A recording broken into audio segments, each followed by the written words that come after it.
সুপ্রিয় শ্রোতা, আজকে আমরা জানব এমন একটি আমল যে আমলটি আমাদের সবার জীবনেই কখনো না কখনো প্রয়োজন পড়ে।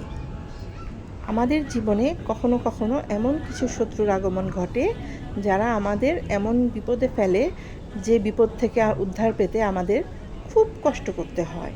তো এমন বিপদে যদি আপনারা কেউ পড়েন তখন একটি আমল করবেন।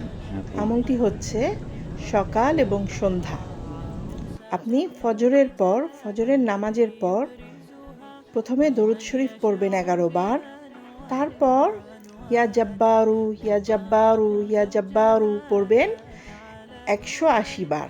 তারপর আবার দরুদ শরীফ পড়বেন 11 বার। যে কোনো দরুদ শরীফ পড়লেই হবে, যেমন সাল্লাল্লাহু আলাইহি ওয়াসাল্লাম, সাল্লাল্লাহু আলাইহি ওয়াসাল্লাম, কিংবা আপনার হাতে যদি সময় থাকে আপনি দরুদে ইব্রাহিম, মানে আমরা নামাজে যে দরুদটা পড়ি সেই দরুদ পড়বেন।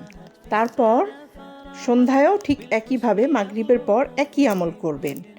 এই আমলটি দ্বারা আমাদের ঠিক দিন 10 মধ্যে আমরা বিপদ থেকে উদ্ধার পেতে পারবো। অন্তত 40 দিন থেকে 4 মাস এই আমলটি চালিয়ে যাবেন। যে কোনো অদৃশ্য শত্রুর হাত থেকে বাঁচার জন্য এই আমলটি করবেন।